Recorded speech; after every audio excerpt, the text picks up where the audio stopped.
오직 나의 나 된 것은 하나님의 은혜입니다. 아멘. 하나님께서 믿음으로 살리라 다짐하는 모든 성도들에게 은혜를 풍성히 베푸시고 지키시며 평강 주시기를 원합니다. 이 시간 다 함께 주기도문으로 우리의 신앙을 고백합니다. 하늘에 계신 우리 아버지, 아버지의 이름을 거룩하게 하시며 아버지의 나라가 오게 하시며 아버지의 뜻이 하늘에서와 같이 땅에서도 이루어지게 하소서. 오늘 우리에게 일용할 양식을 주시고 우리가 우리에게 잘못한 사람을 용서하여 준 것 같이 우리 죄를 용서하여 주시고 우리를 시험에 빠지지 않게 하시고 악에서 구하소서. 나라와 권능과 영광이 영원히 아버지의 것입니다. 아멘. 하나님의 말씀은 갈라디아서 1장 4절 5절 말씀입니다. 그리스도께서 하나님 곧 우리 아버지의 뜻을 따라 이 악한 세대에서 우리를 건지시려고 우리 죄를 대속하기 위하여 자기 몸을 주셨으니 영광이 그에게 세세토록 있을지어다. 아멘. 미국 의회에서는 의회를 시작하면서 목회자들을 불러서 기도로 시작하는 좋은 전통이 있습니다. 이를 오프닝 프레이어라고 하는데 기도로 하원과 상원의 회기를 시작하는 것은 참 경건한 전통이라 생각되어집니다. 기도를 마칠 때쯤 되면 예수 그리스도의 이름으로 기도합니다. 이렇게 기도를 마치지 않습니까? 근데 최근에 어떤 목회자들이 기도를 마칠 때 우리가 믿는 모든 신들의 이름으로 기도합니다. 혹은 모든 종교의 이름으로 기도합니다. 이렇게 기도를 마치는 분들이 있다는 것을 들었습니다. 종교 간의 갈등을 없애고 모든 종교를 존중한다는 의미에서 하는 행동이라고 하는데 이는 전혀 성경적이지 않습니다. 세상은 하나님의 말씀이 전하는 유일한 구원을 부정하면서 구원에 이르는 방법은 여러 가지 다양하다고 주장하고 모든 종교에 구원이 있다는데 이는 잘못된 주장입니다. 사람을 구원하신 하나님께서 인간이 구원받을 수 있는 길을 만드셨는데 그것은 오직 유일한 한 길입니다. 사도행전 4장 12절 말씀에 보면 다른 이로서는 구원받을 수 없나니 천하 사람 중에 구원을 받을 만한 다른 이름을 우리에게 주신 일이 없다고 분명히 밝힙니다. 바울은 이 복음을 전하여 많은 사람들을 하나님께로 돌이키게 했습니다. 그런데 바울이 갈라디아 교회에 다른 복음이 전해진다는 소식을 듣고 무척 분노하며 안타까워하면서 다른 복음은 없다며 하늘로부터 온 천사라 할지라도 우리가 전하는 복음 외에 다른 복음을 전하면 저주를 받는다고까지 강하게 경고했습니다. 하나님의 말씀이 곧 진리입니다. 그런데 사람이 듣기 좋도록 꾸며낸 이야기라면 그것은 진리일 수 없고 복음일 수도 없고 이것을 믿는다면 결코 구원에 이를 수 없습니다.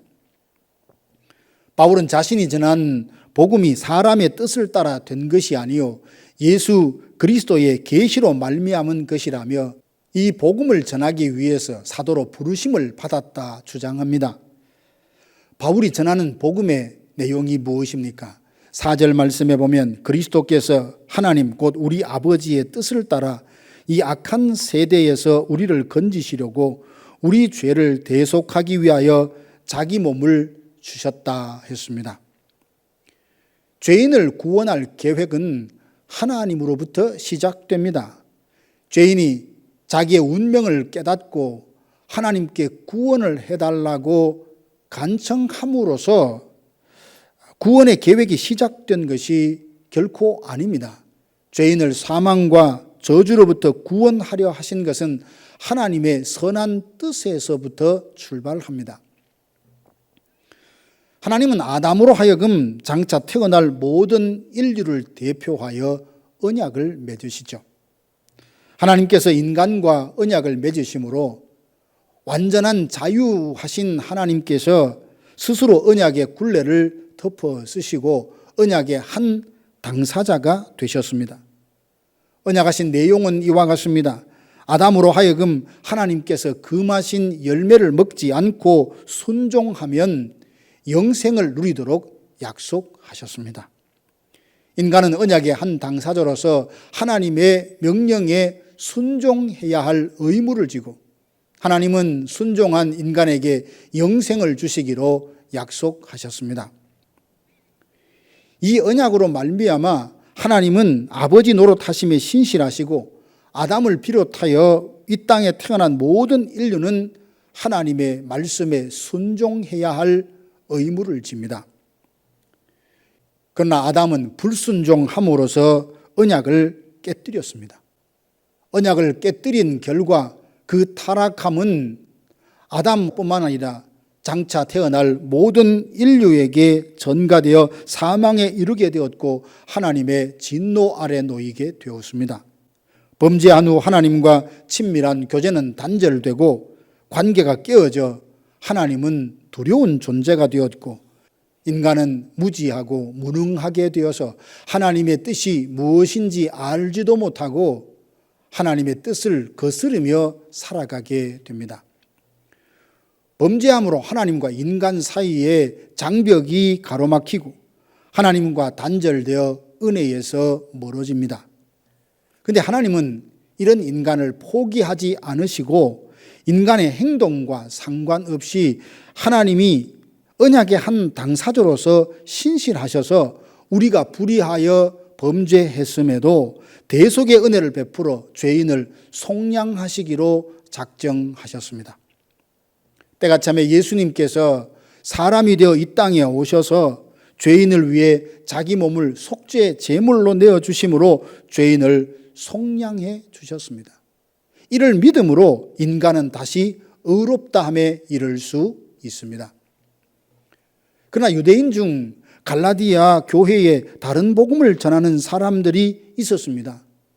오직 예수 그리스도의 대속을 믿는 믿음으로 의롭다함을 받는다는 참 복음에 대항하여 이방인이 구원을 받으려고 하면 믿음만으로는 불충분하다며 유대인들이 했던 할례를 행하고 율법을 지켜야 한다고 가르쳤습니다.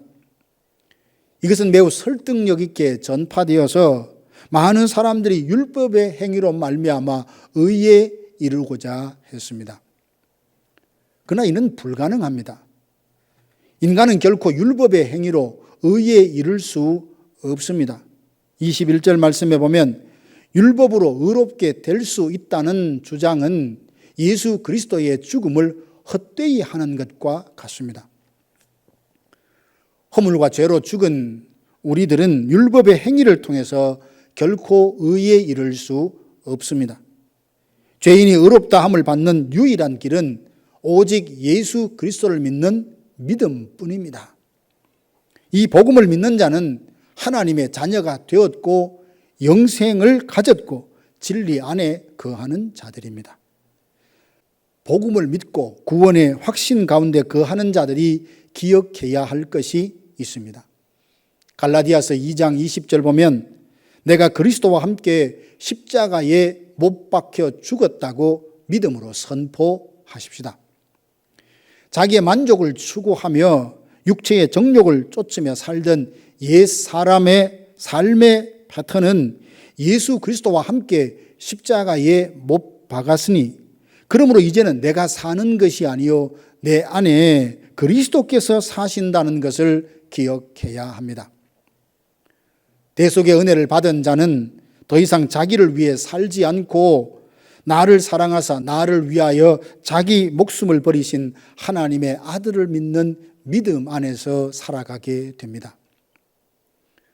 사랑하는 성도 여러분, 의롭다함이란 모든 죄사함을 받고 하나님과 올바른 관계가 회복되었음을 뜻합니다. 아담의 죄를 물려받은 우리가 의롭다함을 받을 수 있는 유일한 길은 율법의 행위가 아닌 오직 예수 그리스도를 믿는 믿음뿐입니다.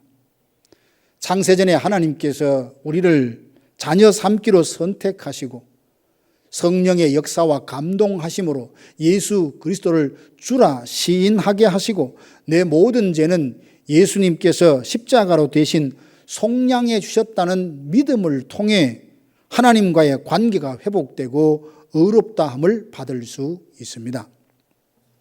사랑하는 성도 여러분, 오직 하나님의 은혜로 말미암아 믿음으로 의롭다함을 받았으니 우리는 죄에 대하여 죽고 의에 대해서 산 자가 되었습니다.